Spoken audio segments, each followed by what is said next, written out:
Hello, I'm Dominic Walker, JMW's Inside Man. My guest is Philip Partington. Philip is a partner within JMW's Intellectual Property Department. So, Philip, I've seen in the news a dispute between the House of Zana in the Northeast and Zara, the well-known fashion brand. I was just going to ask you, what's happened? Well, as we all know who Zara is, we've heard of them. In fact, I think we've all got clothes. I think you mentioned that you've got some shoes from Zara from time to time, at any one time. The company that owns Zara has 13,239 trademarks around the world. 3,032 of them are in relation to the word mark Zara. Yeah, and 21 of those are valid trademarks in the UK. So they care about their brand. They spend a lot of money, registering, maintaining, watching, and enforcing. On the first review of this, it doesn't look hugely similar. House of Zana and Zara.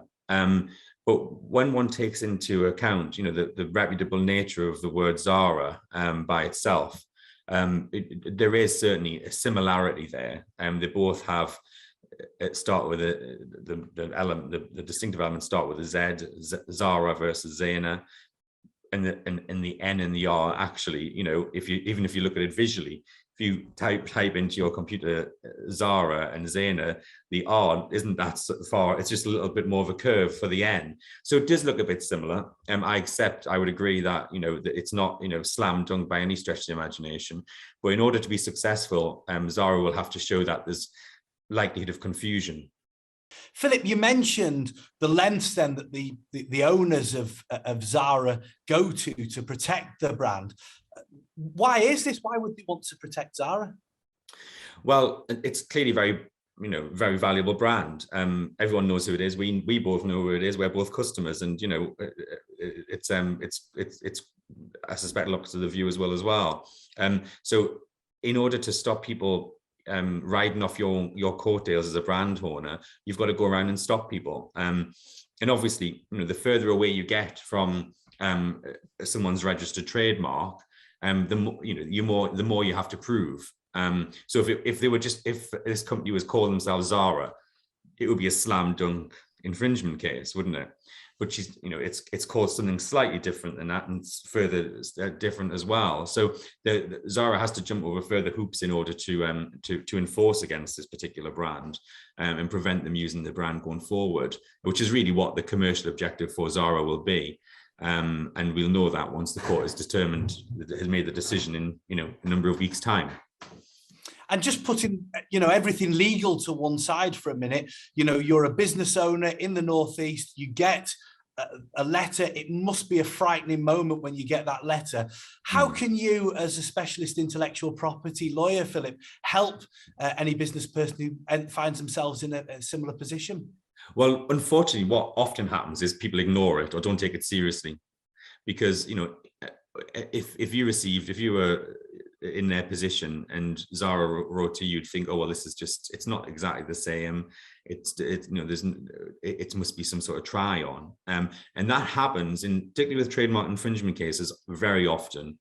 And unfortunately, the result of doing nothing and ignoring it can result in you getting a claim against you, both not just the company, but often if the directors and the main people have been involved in choosing that name, them individual directors as well personally. So it's not just the company that's at risk, it's also your personal asset as a potential infringer if infringement is found.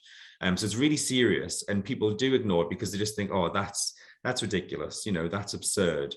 But actually, the law really strong in the UK and globally really strongly protects trademark owners in particular. And it doesn't have to be identical. It doesn't have to be like spot on. It can be just similar. That's the test. If it's similar, there's a potential there. They have to prove more things, but there's still a chance there. So the first thing is really for people who are in that position is not to panic, but don't flippantly disregard the letter that you've received. Lawyers, if it is a letter from a lawyer, lawyers shouldn't and don't write infringement letters unless there's something potentially behind it. So if you do get a letter, you do need to take notice.